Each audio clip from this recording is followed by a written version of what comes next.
हाँ, दिखाई पड़ रहा है स्क्रीन। जी। हाँ, आज का जो टॉपिक है वो जज्बे कल्ब है। ये आपका नेक्स्ट मजमून है जो कि सिलेबस है, और इसकी दो तरीके से तारीफ बयान की गई है। एक तो यूनानी नज़रिए से, और दूसरा जदीद नज़रिए से। जज्बे कल्ब का मुतबादिल लफ्ज़ जो आपकी डिक्शनरी है, सेंट्रल काउंसिल फॉर रिसर्च इन यूनानी मेडिसिन, वहाँ पर ब्रैडी कार्डिया लिखा गया है, और दोनों एकदम अलग हैं। यूनानी नज़रिया एकदम मुख्तलिफ है, और जो जदीद नज़रिया जो इसका मुतबादिल लफ्ज़ दिया गया है ब्रैडी कार्डिया, दोनों एकदम जो है तारीफ दोनों की अलग अलग है। यानी जज्बे कल्ब को हम दो तरीके से बयान करेंगे। तो जो जदीद नज़रिया है उसके हिसाब से इसका क्या तारीफ होगी, इसको सुनो। जो है जज्बे कल्ब का जदीद मुतबादिल ब्रैडी कार्डिया है। इसका इक्विवेलेंट वर्ड ब्रैडी कार्डिया है। जब भी पेपर में आए जज्बे कल्ब, तो इसका मतलब आपको ब्रैडी कार्डिया से लेना है जदीद नजरिए में। यानी दिल की धड़कन का मामूल से सुस्त हो जाना। आपने दो लफ्ज सुना है, टैकीकार्डिया और ब्रैडीकार्डिया। तो टैकीकार्डिया सराते कल्ब कहते हैं, और ब्रैडीकार्डिया को जज्बे कल्ब भी कहते हैं। यानी दिल की धड़कन का मामूल से सुस्त हो जाना। आप ये जानते हो कि मामूली तौर पर दिल की धड़कन की क्या शरह होती है, 60 पर मिनट होती है, 60 फी मिनट होती है। 60 फी मिनट से ज़्यादा हो जाए तो सराते कल्ब या टैकीकार्डिया, और इससे कम हो जाए तो उसको हम ब्रैडीकार्डिया या जज्बे कल्ब कहते हैं। तो ये तारीफ जो है जदीद नज़रिए से थी। अब आइए जो है आपके यूनानी नज़रिए से, क्लासिकल नज़रिए से, और ख़ास तौर से जो किताब शरह असबाब है जिसके मुतरजिम जो है कबीरुद्दीन साहब हैं, उन्होंने इसको इसकी कैसे तारीफ की है, इसको सुनिए। जो है कबीरुद्दीन के मुताबिक इसमें मरीज़ को यूं महसूस होता है जैसे दिल नीचे की तरफ खिंच रहा है। मरीज को यूं महसूस होता है जैसे दिल नीचे को खिंच रहा है। मरीज को यूं महसूस होता है जैसे दिल नीचे की तरफ खिंच रहा है। यह कैफियत जिगर, मैदा और हिजाब हाजिज यानी डायाफ्राम के शदीद इर्तिबात और बोझ के बायस पैदा होता है। तो जो यूनानी नज़रिया है, उस नज़रिए के मुताबिक मरीज को ऐसा महसूस होता है जैसे दिल नीचे की तरफ खिंच रहा है, और यह खिंचाव जिगर, मैदा और हिजाब हाजिज की वजह से होता है। आइए इसका और आगे जो है वजाहत करते हैं। अब इसके असबाब क्या हैं। अब असबाब भी अलग अलग तरीके से बयान किए जाएंगे। अगर हम जदीद नज़रिया को लेंगे यानी ब्रैडीकार्डिया, इसका मुतबादिल लेंगे तो असबाब अलग हो गए, और जब यूनानी नज़रिया लेंगे तो उस नज़रिए में असबाब मुख्तलिफ हो जाएंगे। तो जब हम इसका जदीद नज़रिया लेते हैं यानी जज्बे कल्ब को ब्रैडीकार्डिया के मुतबादिल समझते हैं, तब जो है इसके असबाब यह है कि दिल के कंडक्टिंग सिस्टम यानी जो एहसास को एक जगह से दूसरी जगह पहुंचाते हैं, कंडक्टिंग सिस्टम की खराबी। और कहाँ खराबी आएगी, साइनो एट्रियल नोड आपने पढ़ा है। ऊपर जो है एट्रिया होता है, चाहे राइट हैंड साइड में हो या लेफ्ट हैंड साइड में हो, और उसके नीचे वेंट्रिकल्स होता है। तो वेंट्रिकल्स और आर्किल्स का जहाँ मिलन होता है वहाँ पर यह होता है एस ए नोड। इसी नोड की हरकत से जो है एट्रियम हरकत में आता है। इसी नोड के एहसास से हरकत में आने से एट्रियम हरकत में आता है। इस नोड का नाम एस ए नोड है, cyano atrial node. S A लिख लो कॉपी पर, एस ए नोड।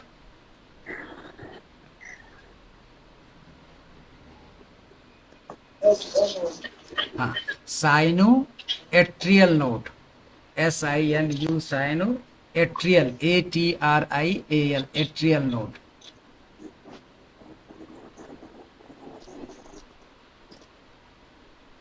और दूसरा नीचे लिखो AV node, atrio ventricular node, atrio ventricular node, ATRIO atrio ventricular node. तो ये ये जो दोनों नोड हैं ये अफाल इनके बंद हो जाते हैं, फसाद बर्पा हो जाता है।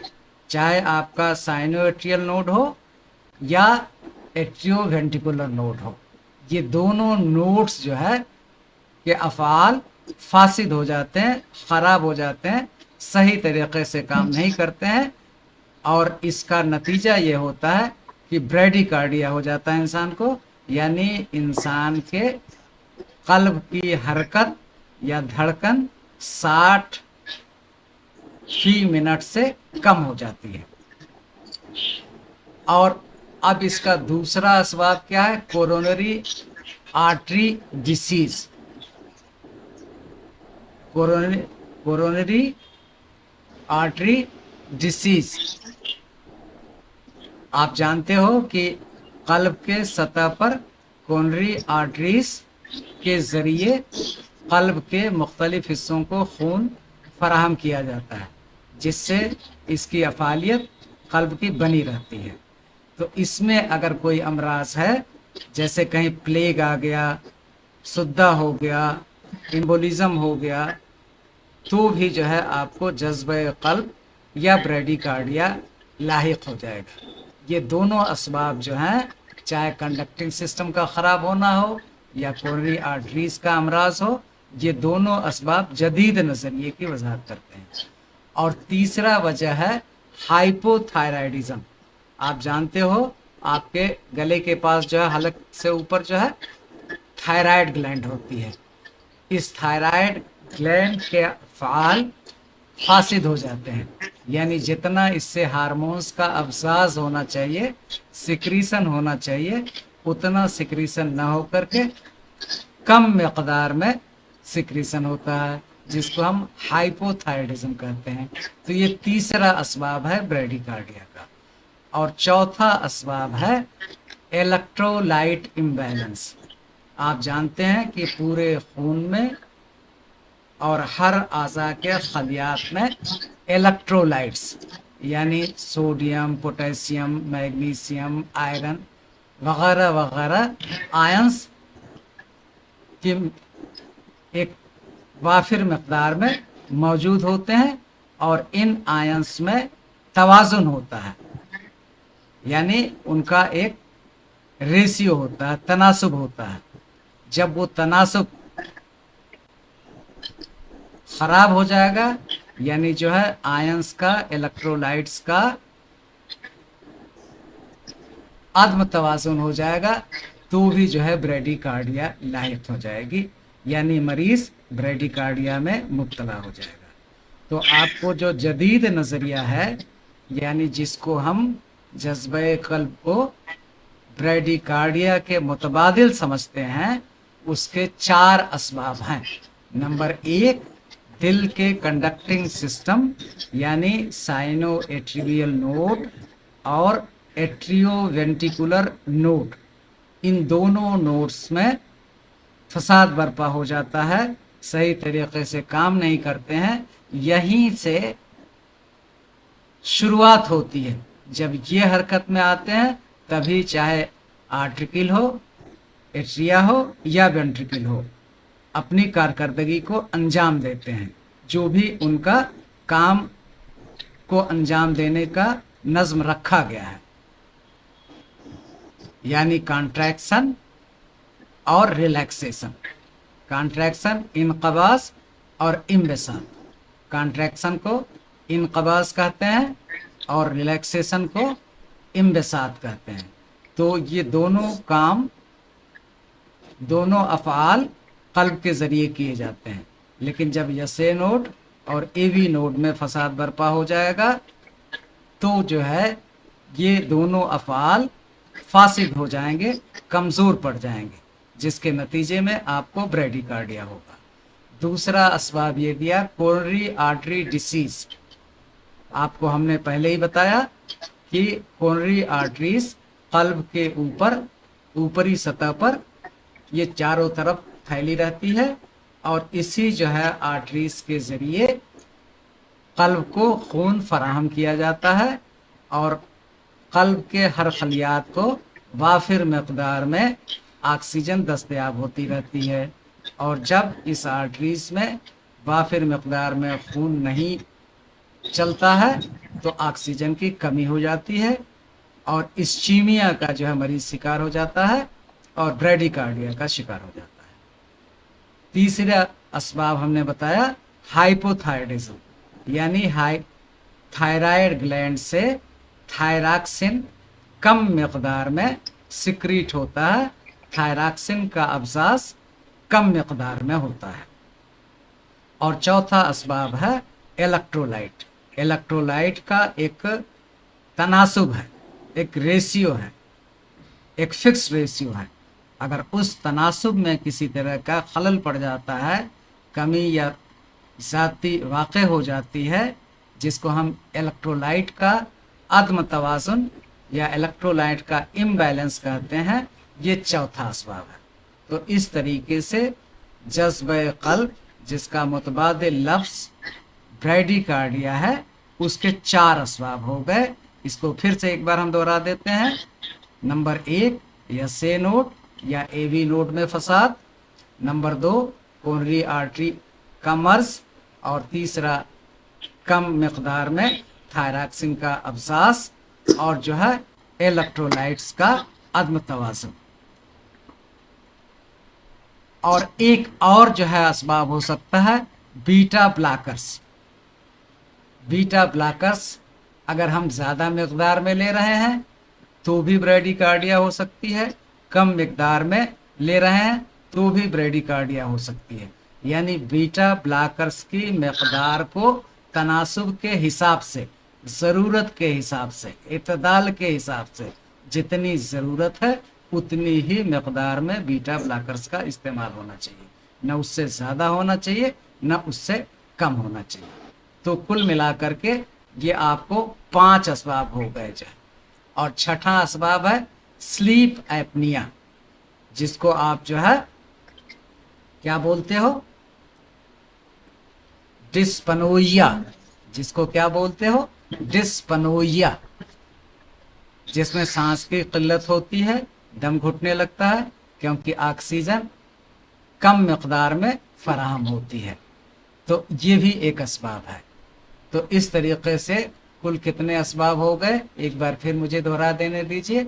नंबर 1 नोड्स में फसाद, चाहे वो साइनो एट्रिबियल नोड हो या एट्रियो वेंटिकुलर नोड हो।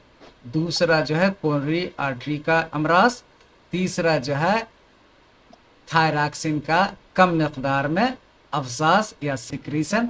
चौथा इलेक्ट्रोलाइट का अदम तवाज़ुन और बीटा ब्लॉकर का तनासुब में ज़्यादती या कमी। और आखिर में डिस्फनोइया, जिसमें सांस की तंगी हो जाती है ऑक्सीजन की कमी की वजह से। तो इतने सारे असबाब हैं जज्बे क़ल्ब, जब हम इसको ब्रेडिकार्डिया के मुतबादिल मान लेते हैं। अब जो है यूनानी नज़रिए में आ जाइए, जिसकी वजाहत सरहुल असबाब में इसके मुतर्जिम जनाब हकीम कबीरुद्दीन साहब ने किया है। और इसके मुताबिक जिगर और मैदा में बोझ या रतूबत का जमा हो जाना, क्योंकि इस मर्ज में जैसा कि तारीफ में बताया जाता गया है कि जब ऐसा महसूस होता है मरीज को कि उसका कल्ब नीचे की तरफ, कबिद की तरफ, मैदे की तरफ या हिजाज हाजिब डायफ्राम की तरफ खिंचता चला आ रहा है। तो इस तारीफ के हिसाब से इसका पहला असबाब यह है कि जिगर और मैदे में बोझ या रतूबत का जमा हो जाना। रतूबत से मुराद यहाँ पर सफरा, सौदा, बलगम और दम है। जब जिगर में या मैदा में इन रतूबात का ज़्यादती हो जाएगी तो आपको ऐसा महसूस होगा कि आपका कल्ब नीचे की तरफ खिंच रहा है। दूसरा ये है कि हिजाब के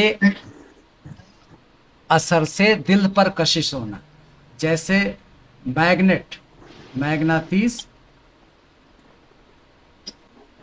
लोहे को अपनी तरफ खींचता है, उसी तरीके से डायाफ्राम्स, मैदा और जिगर कल्ब को अपनी तरफ खींचते हैं। इसके अंदर कशिश होती है, एक मगनातीसी सलाहियत होती है।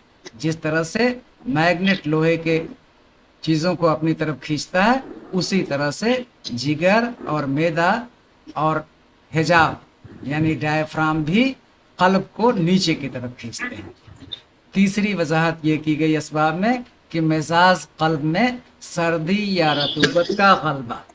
आप पहले ही पढ़ चुके हैं कि मिजाज जो है सफरा, सौदा, बलगम और दम से मिल करके बनता है और इसमें कहीं भी अदम तवाजुन हो जाएगा और सर्दी और रतूबत का जब गलबा हो जाएगा, और आप जानते हो कि सर्दी और रतूबत यानी बलगम, और जब मिजाज बलगमी होगा और रतूबिया होगा तब जो है ब्रेडिकार्डिया होने के इम्कान है, जज्बे कल्ब होने के इम्कान है। फिर उसके बाद अलामात, आपने तारीफ पढ़ी यूनानी नज़रिए से और जदीद नज़रिए से, उसके अब असबाब पढ़ा जदीद नज़रिए से और यूनानी नज़रिए से। अब इसके अलामात पर आ जाइए कि इसके क्या अलामात होंगे। कोई भी मर्ज होता है तो वो अपना अलामत जाहिर करता है, जिसको हम क्लिनिकल फीचर्स या अलामात के नाम से जानते हैं। तो जदीद नज़रिए के हिसाब से इसकी अलामत ये होगी कि दिल की धड़कन का सुस्त होना। आपको पहले ही बता दिया गया है कि दिल की धड़कन 60 फी मिनट से कम हो जाएगी, तो दिल की धड़कन का सुस्त होना। दूसरा जो है अलामत ये होगी कि मरीज को चक्कर आएगा, मरीज को चक्कर आएगा, कमजोरी का एहसास होगा और थकन का एहसास होगा। जब जज्बे कल्ब में मुब्तला होगा तो उस मरीज को चक्कर आएगा, कमजोरी होगी और थकन होगी। इसी तरीके से सांस लेने में दुश्वारी, जिसको आप पहले ही हम बता चुके हैं, डिस्पनोइया, ये नुक्ता दोनों में कॉमन है, चाहे आप जदीद नज़रिए से लीजिए या यूनानी नज़रिए से लीजिए। तो सांस लेने में दुश्वारी होती है और कभी कभी सिनकूप या गसी भी हो सकती है, क्योंकि ऑक्सीजन वाफिर मकदार में नहीं दस्तयाब हो रही है, ज़रूरत से कम हासिल हो रही है, इसलिए गसी आरसी तौर पर अक़ल और शऊर पर पर्दा पड़ सकता है, बेहोशी हो सकती है। जैसा कि आपने कल पढ़ा था, ये जो है आरजी होती है, मुस्तकिल नहीं होती है। जब मुस्तकिल बेहोशी होती है तो उसको हम कोमा कहते हैं, जो कि इसमें नहीं होता है। सिनकोप गसी हो सकती है, कोमा नहीं हो सकता है। उसके बाद अब जो है क्लासिकल नज़रिए से जो शरह असबाब हकीम कबीरुद्दीन साहब के हिसाब से इसकी अलामत जो है दिल खींचने या नीचे गिरने का एहसास होता है। आपने तारीफ में ही पढ़ा है, इसकी तारीफ ही यही है कि जो है दिल नीचे की तरफ खिंचा जा रहा है, जिगर की तरफ या मैदे की तरफ खिंचा जा रहा है। तो वही अलामात भी जाहिर होंगी कि दिल खिंचने या नीचे गिरने का एहसास होता है और थकन और कमज़ोरी और सर दर्द का जो है एहसास होता है। इंसान को थकन भी होगी, कमजोरी भी होगी। जब कल्ब की धड़कन कमजोर हो जाएगी तो थकन भी होगी, कमजोरी भी होगी और सर दर्द का एहसास भी होगा। अब इसके बाद आइए इलाज पर हम तबसरा करते हैं, क्योंकि यूनानी में मोलजात के पेपर में आप जब डॉक्टर बनेंगे, हकीम बनेंगे तो इलाज ही कुल आपका मकसद है। तो अब जदीद नज़रिए की सबब से सबब की तशखीस और इलाज, उसका क्या रीज़न है, इसको आप पहचानेंगे और उसका इलाज करेंगे। और उसके बाद दवाएं बंद या एडजस्ट करना। मसलन पहले ही हम आपको बता चुके हैं कि बीटा ब्लॉकर अगर ज़्यादा मकदार में ले रहे हैं तो उसकी मकदार कम कर दीजिए, और अगर कम मकदार में ले रहे हैं तो हो सकता है कि उसको ज़्यादा करना पड़े, या ना ले रहे हो तो थोड़े मकदार से शुरुआत करनी पड़ेगी। यानी कुल मिलाकर बीटा ब्लॉकर्स की मकदार को एडजस्ट करना पड़ेगा, ज़रूरत के हिसाब से लेना पड़ेगा। अब इसका जो है नेक्स्ट है, अगर सीवियर सिम्प्टोमेटिक ब्रेडिकार्डिया है, यानी बहुत ज़्यादा जज्बे क़ल्ब से मरीज जो है गिरफ्त है, तो पेस मेकर लगाने का इंतज़ाम किया जाता है, जिसको लिखते हैं पेस मेकर इम्प्लांटेशन। यानी दिल में, कल्ब में पेस मेकर फिट कर दिया जाता है, जिसको पेस मेकर इम्प्लांटेशन करते हैं। और फिर नेक्स्ट जो आप होगा, इलेक्ट्रोलाइट के अदम तवाज़ुन को तवाज़ुन की तरफ ले जाना। जो तवाज़ुन ख़राब हो गया है उसको सही करना, दुरुस्त करना। इलेक्ट्रोलाइट का जो बिगड़ा हुआ जो है तवाज़ुन है, यानी जो अदम तवाज़ुन हो गया है, उसको तवाज़ुन की तरफ जो है लौटाना एक हकीम की जिम्मेदारी होगी। और अगर ये हाइपोथायराइडिज्म है, यानी थायरॉक्सिन कम मकदार में सिक्रीट हो रहा है, कम मकदार में इसका अफजाज हो रहा है, तो इसके थायराइड हार्मोन रिप्लेसमेंट देना पड़ेगा। जो मम्मी सुबह जो है गोली लेती हैं थायराइड की, तो वही थायराइड हार्मोन का रिप्लेसमेंट देना पड़ेगा बाहर से दवाओं की शक्ल में जो है। अब इलाज सरहुल असबाब के हिसाब से क्या कह रहे हैं ये कि दिल को ताकत देना, ऐसी ग़िज़ा आपको लेनी है, ऐसी दवा लेनी है जिससे दिल को ताकत मिल सके। और आप जैसा कि जानते हो कि यूनानी में मर्ज़ का इलाज नहीं किया जाता, बल्कि मर्ज़ के सबब का इलाज किया जाता है। तो सबब क़ुव्वत मुदाफ़ियत की कमी हो गई है, तो उसकी ताकत को बढ़ाना है। तो इसलिए दिल को ताकत पहुंचाने वाली दवाएं जो है मरीज को दी जाती हैं। फिर उसके बाद जिगर और मैदा के बोझ को कम करना, क्योंकि मरीज को ऐसा महसूस होता है कि उसका कल्ब जिगर और मैदे की तरफ खींचे चले जा रहे हैं, और खींचने का वजह यह है कि वहाँ पर रतूबत जमा हो गई है, तो और जिसकी वजह से बोझ हो रहा है। तो इन रतूबतों को तवाज़ुन में लाना हकीम साहब की जिम्मेदारी होगी। फिर उसके बाद मिजाज कल्ब में तवाज़ुन, अगर मिजाज में आत्म तवाज़ुन है तो उसको भी तवाज़ुन की तरफ लौटाना पड़ेगा, जिसको तादील मिजाज के नाम से हम जानते हैं। और मुनासिब ग़िज़ा और मालूमात आज का जो है डिस्कशन ख़त्म करते हैं। फ़ी अमानिल्लाह, इसको याद करना, 2-4 बार लिखो, खूब लिस्ट करके मश्क करो, और इतना कि एकदम इम्तिहान में लिखने के काबिल बन जाओ। फ़ी अमानिल्लाह।